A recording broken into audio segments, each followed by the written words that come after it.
My gold digger best friend only came around when I had a rich boyfriend until I started dating her baby daddy. I'm Riley.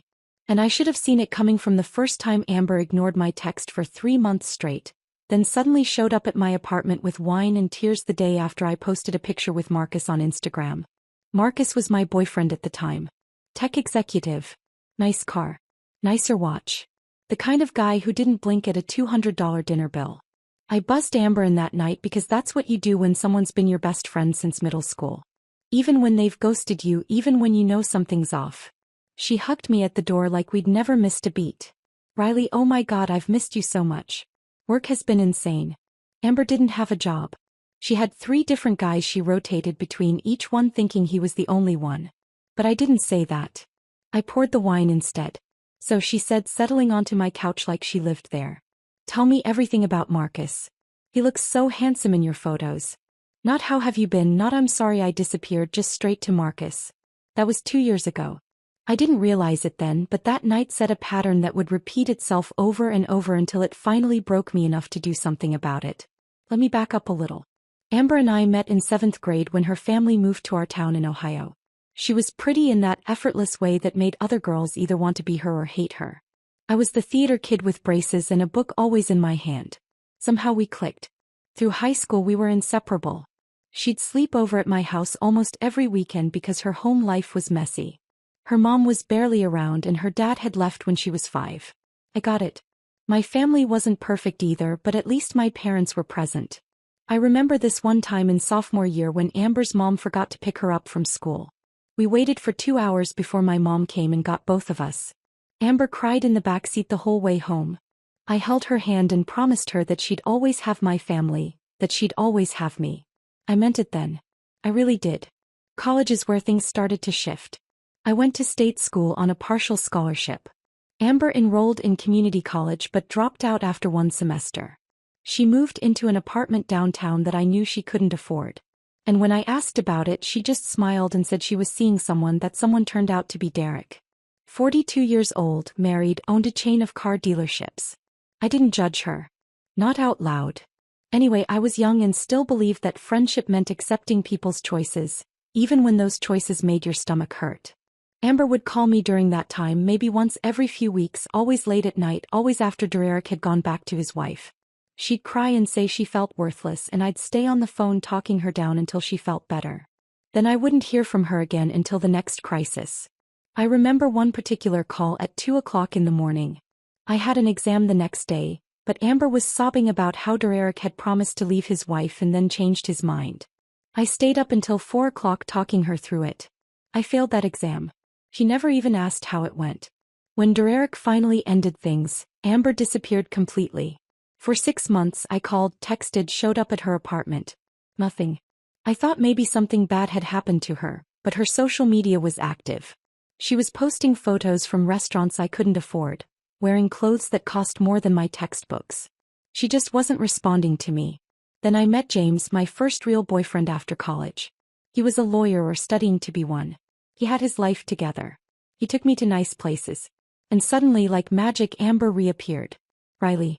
Oh my God, I've been meaning to reach out. I went through such a dark time, but I'm doing better now. We should get brunch. We got brunch.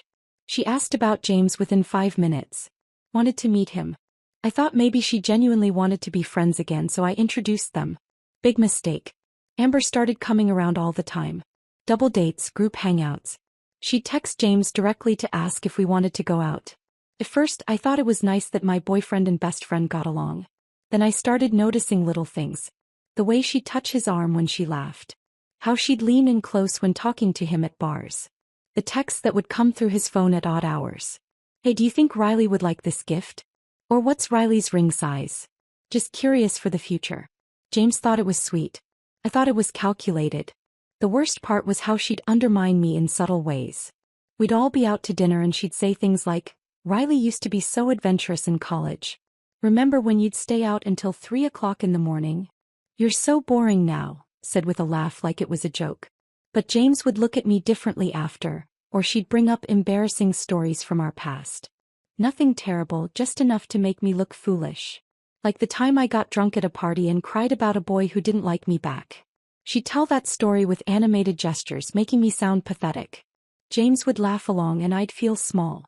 When James and I broke up his choice, he said he wasn't ready for something serious. Amber vanished again. This time I barely noticed. I was too busy crying into pints of ice cream and wondering what was wrong with me.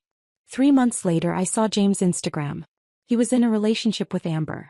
No, but someone who looked eerily similar to her, blonde, petite, the type who definitely knew her angles. I blocked both of them and moved on, or tried to. I went through a rough patch after James. I gained weight, stopped doing my makeup, wore sweatpants to work meetings. My boss actually pulled me aside and asked if I was okay. I wasn't, but I said I was. My mom called during that time. She'd always liked Amber, had treated her like a second daughter. Have you talked to Amber lately? She asked. No, Mom. We're not really friends anymore. That's too bad. She always seemed to care about you so much. I wanted to laugh or cry. Instead, I just said, yeah, well, things change. Took me almost 8 months to feel like myself again. I started working out not to lose weight but because I needed to feel strong. I started saying yes to social events even when I wanted to stay home. I started building a life that didn't revolve around waiting for someone to love me. And then I met Marcus. I met him at a work conference in Chicago. He was keynote speaker and I was there representing the marketing firm I just started working for. We connected over coffee, exchanged numbers and started dating a few weeks later. Marcus was different, older, 38 to my 27 established. He had money, sure, but he also had substance. We'd talk for hours about everything and nothing. He made me feel seen in a way I hadn't felt before. He'd ask me real questions, not just how was your day but what made you laugh today? Or what's something you've been thinking about? He remembered details like how I took my coffee, or that I hated cilantro, or that my favorite movie was an obscure indie film from the 90s. I didn't post about him on social media right away. I wanted to keep it private, keep it safe.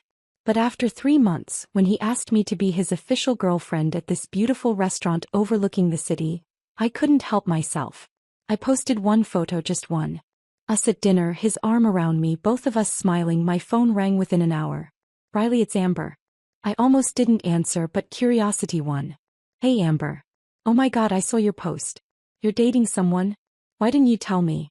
We haven't talked in almost a year, Amber. I know. Life just got so crazy, but I want to fix that. Can I come over? I really want to hear about everything. And like an idiot I said yes. That started a 6-month cycle of Amber being my best friend again. She was at my apartment constantly. She wanted to meet Marcus. She started commenting on all my posts, liking everything, texting me every day. Marcus liked her at first. Your friend is fun, he'd say.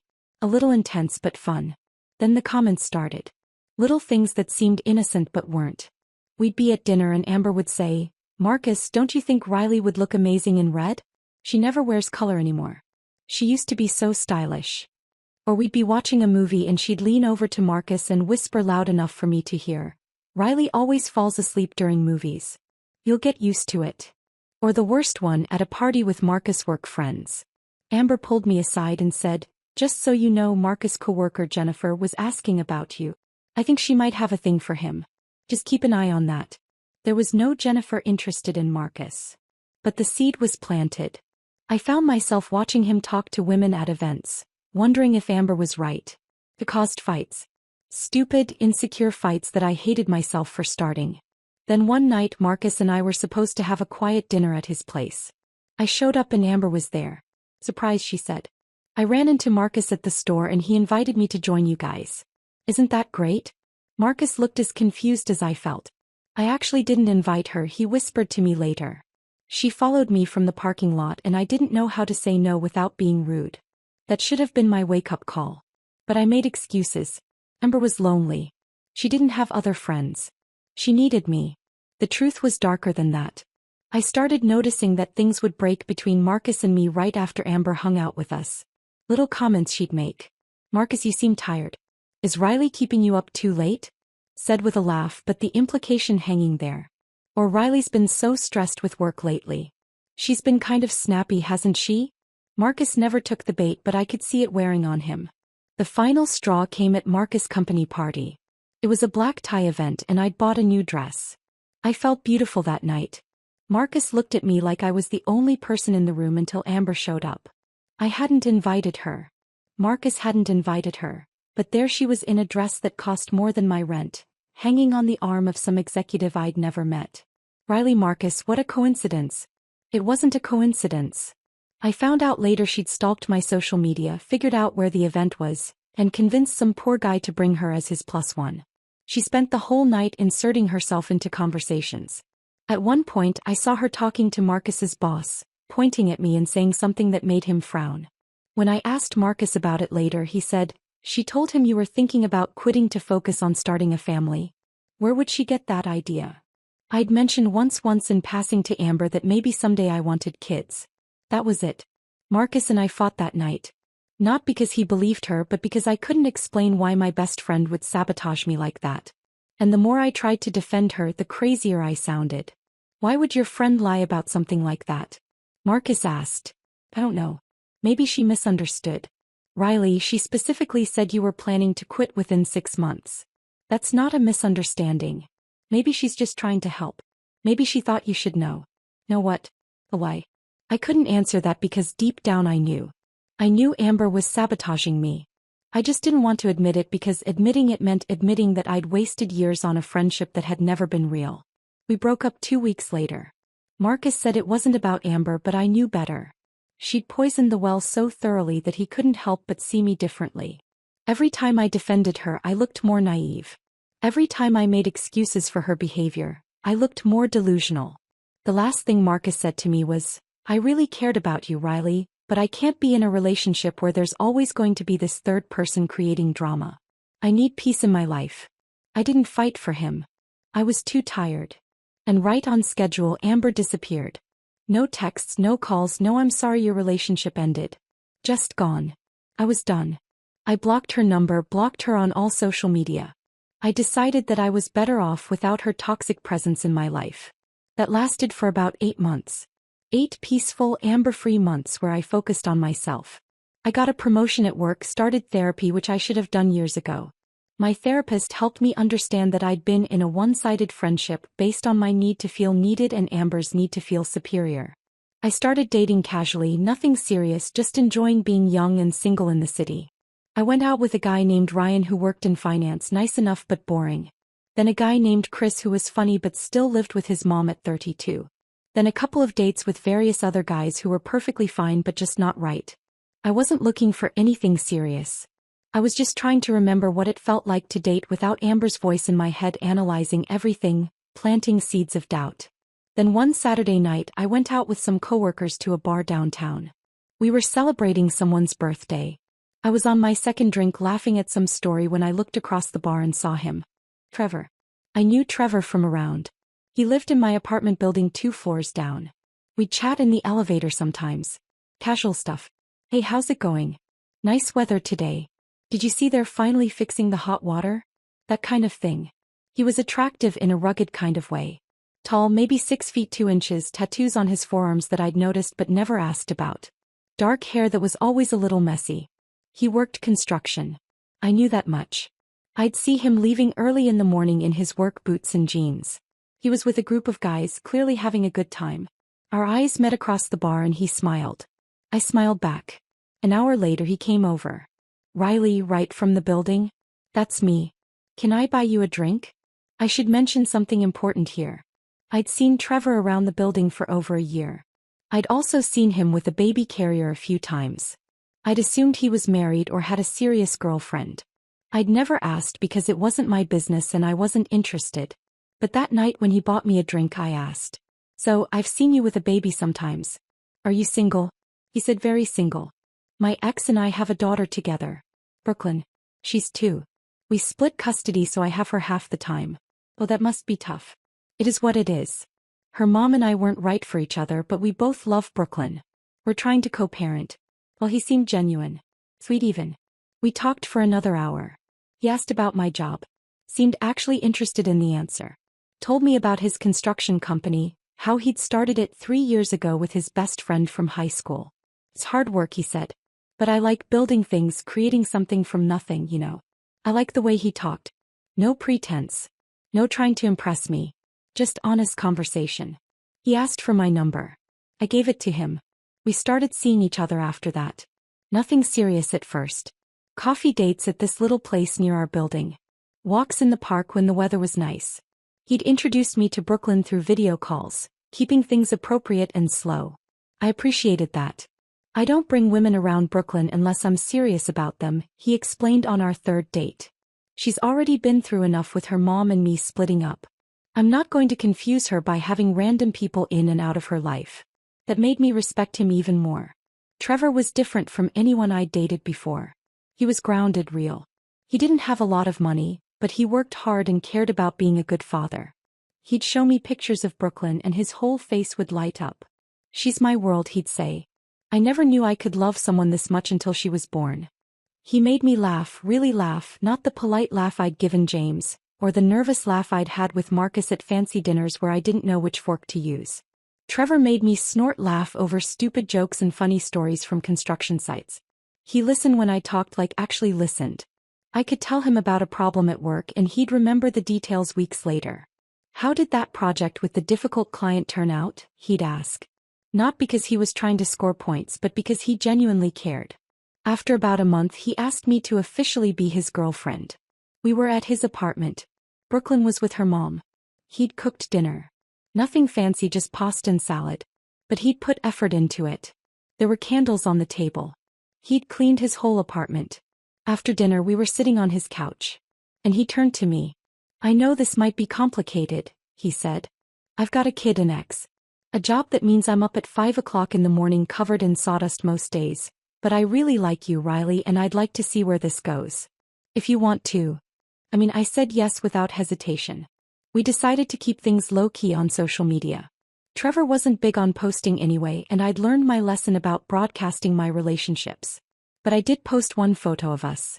Just a casual selfie on a hike. No tags, no location, just us smiling. I didn't think anything of it. 2 days later, someone knocked on my apartment door at 9 o'clock in the evening. I wasn't expecting anyone. Trevor was with Brooklyn that night. I opened the door. Amber stood there and she looked awful.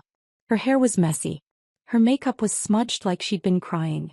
She was wearing sweatpants and an oversized hoodie, which was weird because Amber never left the house looking anything less than perfect.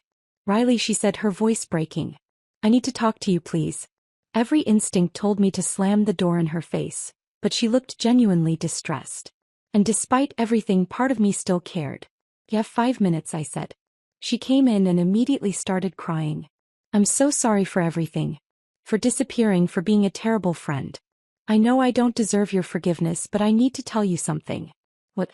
She took a shaky breath. That guy you're dating, Trevor. He's my baby's father. The room tilted. What? Trevor, he's Brooklyn's dad. We were together for 3 years. We broke up about 8 months ago. I sat down heavily on my couch. You have a kid? Yes. I kept it private because I don't know. I was embarrassed, I guess. I got pregnant and Trevor wanted to make it work, but I wasn't ready to be a mom. I'm still not ready. He has Brooklyn most of the time. I see her when I can, but my mind was racing. Why didn't you tell me? We were supposedly best friends.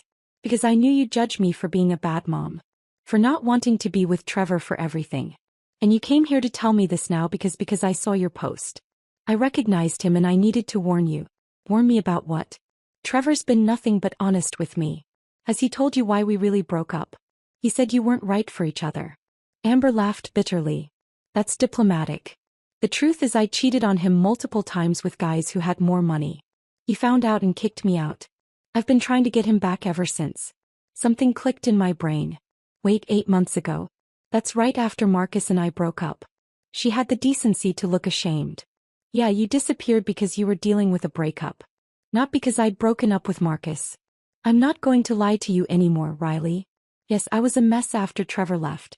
And yeah, I only came around when you were dating guys who were successful. Because I was jealous. Because my life was falling apart and yours seemed perfect. My life was never perfect. You just only bothered to check in when you wanted something from it. I know. And I'm sorry, but right now I'm here because I still love Trevor. And if you're dating him to get back at me or something, I stood up. Get out. What? I said get out. I didn't even know Trevor was your ex. I didn't know you had a kid. I didn't know any of this because you never told me. You were never a real friend to me. And now you show up here not to apologize, but to stake some claim on a man you cheated on. Get out of my apartment, Riley. Please. Now Amber, she left still crying. I locked the door behind her and immediately called Trevor. Hey beautiful. He answered. I could hear Brooklyn babbling in the background. Brooklyn just went to sleep. So, did you know I'm friends with your ex? Silence then. What, Amber? He just showed up here. She says she's your ex, Brooklyn's mom. More silence. I could hear him moving. Probably going to another room so Brooklyn wouldn't hear. Amber? Your Amber that you've mentioned? You know about her?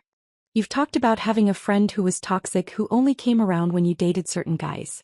You never said her name was Amber. Did you know it was her? Is that why you approached me at the bar? Riley, I swear to you I had no idea. I've only ever heard you call her my friend or this person. You never used her name around me and I never connected the dots because I never thought my ex would be someone you knew. I believed him. I could hear the genuine shock in his voice. He said she wants you back. I said quietly. That's not happening ever. She destroyed any chance of that when she cheated on me while I was taking care of our daughter. She's Brooklyn's mom and I respect that role, but that's all she is to me now. She said she's been trying to get you back. He texts sometimes. I keep it strictly about Brooklyn. If she said anything else, I shut it down immediately. We talked for another hour. He explained the whole history. How they'd met 5 years ago at a bar similar to how we'd met. How she'd been charming and fun at first. How she'd gotten pregnant after a year of dating and he'd been thrilled, ready to step up.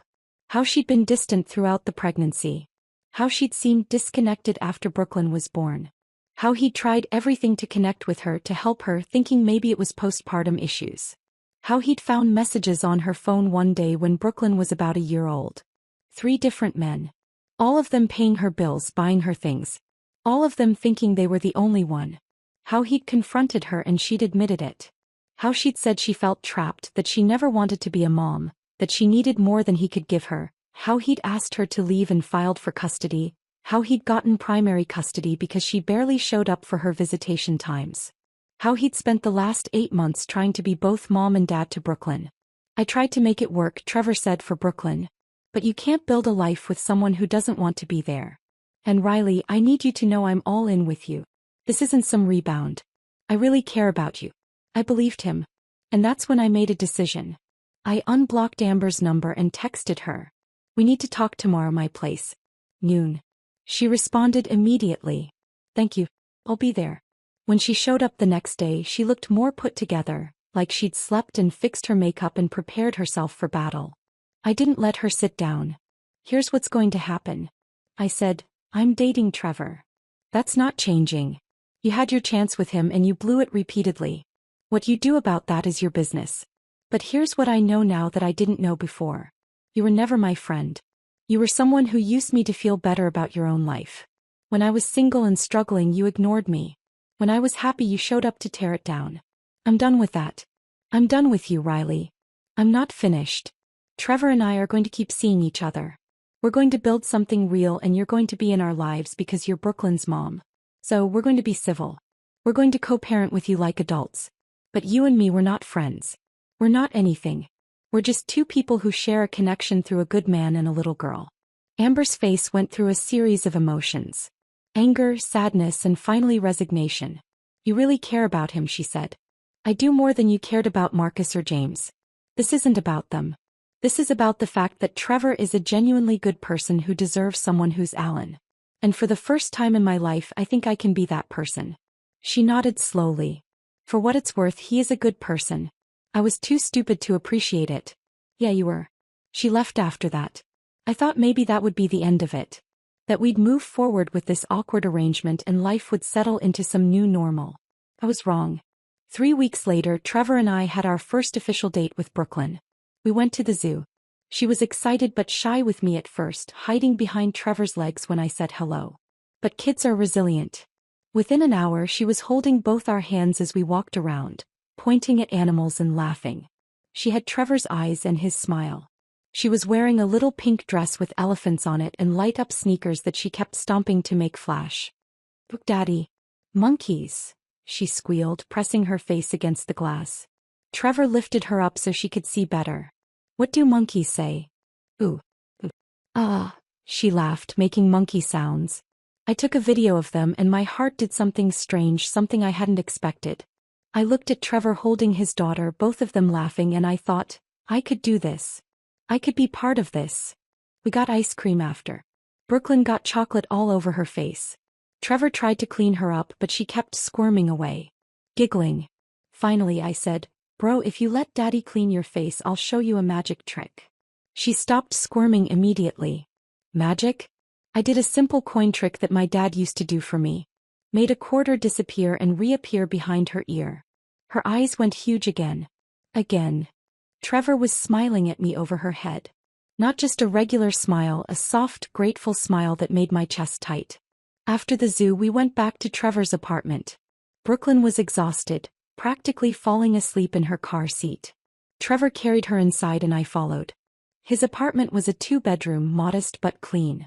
There were toys in the living room, organized in bins, photos of Brooklyn everywhere, a small kitchen with cartoon magnets on the fridge. It wasn't fancy. It wasn't Marcus' sleek downtown condo with the city view, but it felt like a home. Trevor put Brooklyn down for a nap and came back out to the living room where I was looking at his bookshelf. Lots of thriller novels and construction manuals. A few children's books mixed in. "Thank you," he said. "For what?" "For today. For being so good with her. I know this is a lot. Dating someone with a kid. He's amazing, Trevor. You're doing such a good job with her." He pulled me close. "I want you to know I don't take this lightly. Introducing you to her. I meant what I said about not bringing people around unless I'm serious. I know. I'm serious about you, Riley. I'm serious about you too." We kissed and it felt different than any kiss before it, like a promise. It was perfect. We took a photo before we left. The three of us in front of the elephant exhibit, Brooklyn's favorite. She was on Trevor's shoulders. I was standing next to them, all of us smiling. Trevor posted it on his social media that night. He rarely posted, so it felt significant. The caption was simple. "Good day with my girls." My girls, like I was already part of something. That night my phone wouldn't stop buzzing. Messages from people I hadn't heard from in years. Old classmates, distant relatives, all saying the same thing. "Did you see Amber's post?" I checked her Instagram. My stomach dropped. She'd posted a long caption with an old photo of her and Trevor from years ago. They were younger, happy. He had his arm around her. She was looking up at him with adoration. The caption read, "Sometimes the greatest love stories are the ones we fight to get back." Trevor and I have been through so much, but we're working on our family for Brooklyn's sake. Co-parenting is hard, but when you still love someone, you make it work. Here's to second chances and never giving up on true love. It was manipulative. It was a lie. It was vintage Amber. My phone rang. "Trevor, did you see?" "Yeah, I'm calling her right now. This is not okay. She doesn't get to do this." "Wait," I said. "I have a better idea." The next day I went to Amber's apartment. I'd been there once before, years ago. It was in a nice building, nicer than mine. I'd always wondered how she afforded it. Now I knew. He didn't. Someone else did. She opened the door looking surprised. "Riley, what are you doing here?" "I wanted to talk. Can I come in?" She hesitated but let me in. The apartment was messy. Not dirty, just cluttered. Clothes draped over furniture. Takeout containers on the coffee table. There were a few toys in the corner, but they looked unused. Like decoration. No photos of Brooklyn on the walls. No evidence that a child ever spent time there. We sat down. "That post you made," I said calmly. "It was a lie. I'm trying to figure things out." "No, you're trying to manipulate the situation. You're trying to make me look like the other woman. You're trying to make Trevor feel guilty. You're doing what you always do, creating drama to keep yourself at the center of attention. That's not true, isn't it? How many times did you tell me you were going through something just so I'd be there for you? How many times did you create problems in my relationship so you could feel better about your own life? How many times did you use people?" She didn't answer. "I used to think you were my friend who had problems." I continued. "Now I realize you're just a person who creates problems. There's a difference. What do you want from me, Riley? I want you to be honest with yourself. With Trevor? With everyone. About what? About the fact that you don't want Trevor. You want what Trevor represents? Stability. Someone who cares. But you're not willing to do the work to deserve it. You'd rather keep chasing men who give you money and attention and then feel sorry for yourself when it doesn't work out." Her eyes filled with tears. "You don't know anything about my life, then tell me. Tell me the truth. Why are you really doing this? And then something broke. Amber started crying. Really crying? Not the manipulative tears I'd seen before, but deep gut-wrenching sobs. I'm pregnant again, she said. I felt like I'd been punched. What? I'm pregnant 8 weeks. It's not Trevor's. I don't even know whose it is. There's 2 guys it could be. Neither of them wants anything to do with me. And I'm terrified because I can barely handle being a mom to Brooklyn, and now there's going to be another baby and I don't know what to do. I sat back processing. Does Trevor know? Well, no one knows except you. You have to tell him. If he's going to be co-parenting with you, he needs to know what's going on. He's going to judge me probably. But he's also going to help you figure it out because that's who he is. Even though you don't deserve it, she looked at me. Why are you being nice to me? After everything I've done, I'm not being nice. I'm being honest. And the honest truth is that you need help.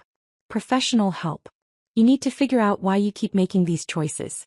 Why you keep hurting people, why you can't just be happy for the people who care about you. I don't know how. Then learn. Go to therapy. Be honest with Trevor about what's going on. Stop posting lies on social media. Start being present in Brooklyn's life. And stay away from my relationship. She nodded, wiping her eyes. I'm sorry, Riley, for everything. You deserved a better friend than me. Yeah, I did. I left feeling strange. Not victorious. Not angry, just sad. Sad for Amber. Sad for Brooklyn. Sad for whoever this new baby was going to be. Sad for all the years I'd wasted trying to save a friendship that was never real. Amber did tell Trevor about the pregnancy. She called him the next day. I was there when he took the call. Watched his face go through a range of emotions. Shock, concern, and then surprisingly compassion. Okay, he said into the phone. Okay, Amber, take a breath. Have you seen a doctor yet? No. Okay, I'll help you find one. No, I'm not judging you, but Brooklyn's going to have a sibling, and we need to figure out how that's going to work. Yeah, I know it's going to be okay. When he hung up, he looked exhausted. You okay? I asked. That was a lot to process, he said. But yeah, I mean, it's not ideal, but that baby is going to be Brooklyn's sibling. I can't just pretend that doesn't matter. You're a good person, Trevor. I'm just trying to do the right thing. Amber's a mess. He always has been. But this baby didn't ask for any of this. Over the next few weeks, Trevor helped Amber find resources, a therapist, a support group for young mothers, a prenatal clinic. He even went with her to a few appointments at her request, strictly as Brooklyn's co-parent and the future aunt or uncle of her child. I'll admit, it was hard sometimes watching him be kind to her when part of me wanted him to tell her off. But I also saw how it affected Brooklyn, how she seemed happier when her parents weren't fighting, how she talked about Mama's new baby with curiosity instead of confusion. Amber took down the post. She apologized to Trevor. She started actually showing up for her custody days with Brooklyn. She even apologized to me one day when we crossed paths at Trevor's apartment during an exchange. I'm trying to be better, she said. I know it doesn't fix anything, but I'm trying. I nodded. Good. Brooklyn deserves that. That was 2 months ago. I don't know if Amber's genuinely changing or if this is just another phase. Time will tell, but here's what I do know. Trevor and I are still together. It's been 6 months now since that day at the bar.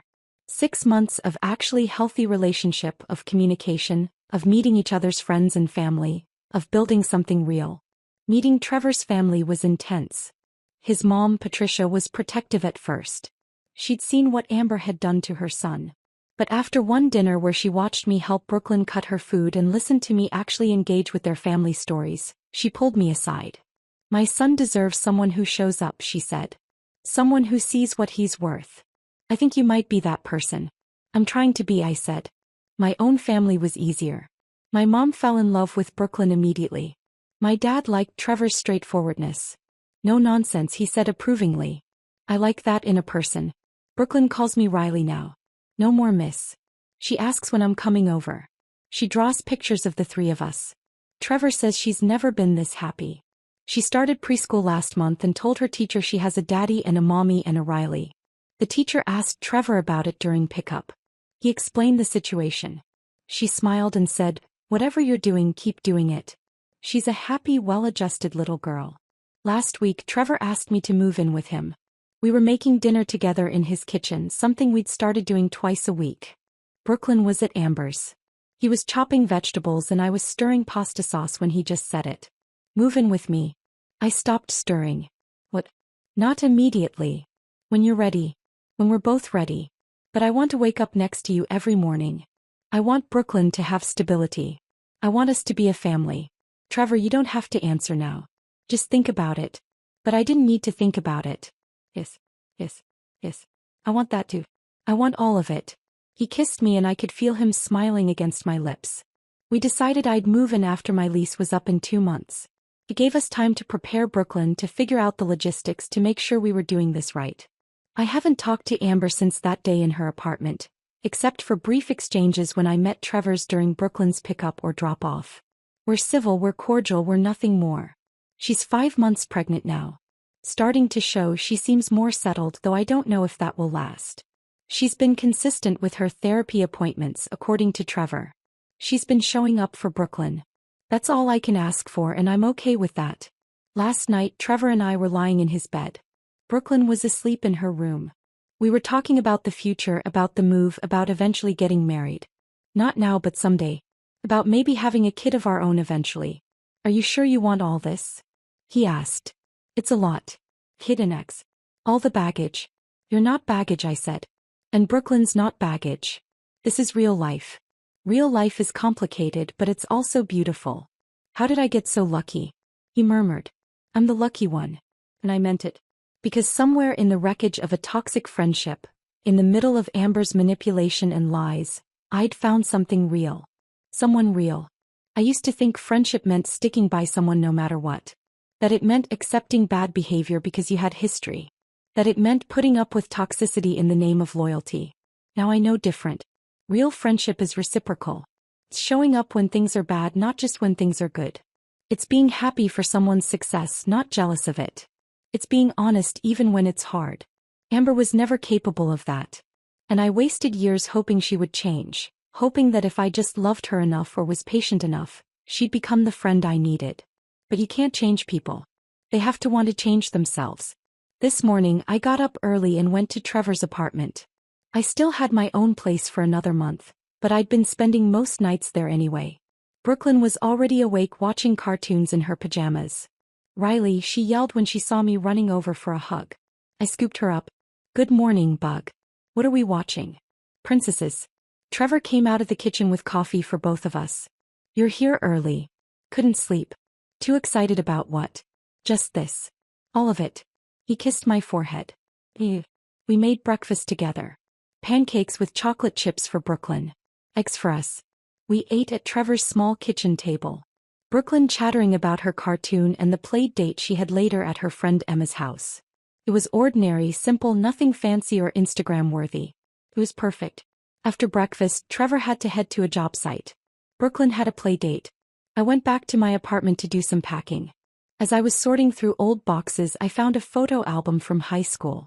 Pictures of me and Amber at football games, at prom, at graduation. We looked so young, so happy. Part of me felt sad looking at those photos. Sad for the friendship I thought we had. Sad for the girl I was who didn't know any better. But mostly I felt grateful. Grateful that I'd learned. Grateful that I'd gotten out. Grateful that Amber's worst behavior had led me directly to Trevor. I thought about texting her, telling her I forgave her or something, but I didn't because forgiveness isn't always necessary. Sometimes the healthiest thing is just to let go and move on. I boxed up the photo album and put it in storage. My phone buzzed. Trevor, miss you already. Brooklyn says she wants you to come to her play date. You up for a park afternoon? Me always. I grabbed my keys and headed out, leaving the past in a box where it belonged because my future was waiting. In a modest apartment with toys in the living room and a good man who loved his daughter more than anything. In a little girl who drew pictures of me and asked when I'd be there, in the promise of something real and solid and true. Amber had only come around when I had something she wanted. But Trevor and Brooklyn wanted me just as I was. No conditions, no requirements, no need to be anything other than myself. That's what I'd been searching for all along. Not a friend who showed up for the good times, but people who showed up for all the times, who chose me, who let me choose them back. The other night, Brooklyn asked me a question that made my breath catch. We were reading bedtime stories. Trevor had stepped out to take a work call. Brooklyn looked up at me with those big brown eyes. Riley, are you going to stay? Stay where, Bug? Here. With me and Daddy forever? My throat got tight. Do you want me to stay?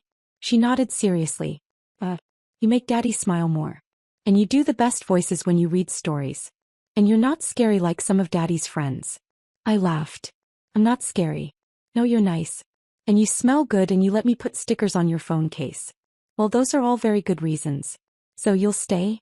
I hugged her close. I'm not going anywhere, Brooklyn. Promise. Promise. Trevor came back in as I was finishing the story. He caught the tail end of the conversation. After Brooklyn fell asleep, he pulled me into his arms. She loves you, he said.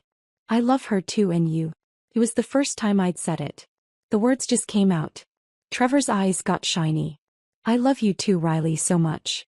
We stood there in the hallway outside Brooklyn's room holding each other, and I thought about the strange path that had led me here. If Amber hadn't been toxic, I might have stayed friends with her. If she hadn't sabotaged my relationship with Marcus, I might still be with him. If she hadn't disappeared every time I was single, I might never have learned to value my own company. If she hadn't been exactly who she was, I might never have ended up here. I'm not thankful for what she did. I'm not grateful for the manipulation and the lies and the years of fake friendship. But I am grateful for where I ended up. Sometimes the worst friendships lead you to the best things. Yesterday I saw Amber at the grocery store. She was in the produce section looking tired. Her baby bump was prominent. No. She saw me and we both hesitated. Riley, she said. Amber, how are you feeling? Tired, nauseous, the usual. When are you due? 3 months. It's a boy. That's nice. Brooklyn will have a little brother. Yeah. She paused. How is Brooklyn? He's great. Happy.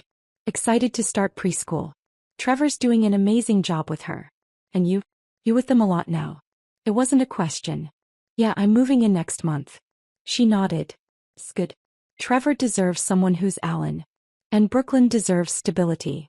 She deserves a lot of things, including a mom who shows up. Amber flinched but nodded. I'm trying for both of them.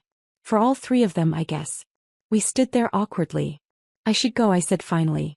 Riley, yeah, thank you for being there for Brooklyn, for being good to Trevor. They're lucky to have you. I didn't know what to say to that, so I just nodded and walked away. It wasn't closure exactly. It wasn't some big emotional reconciliation.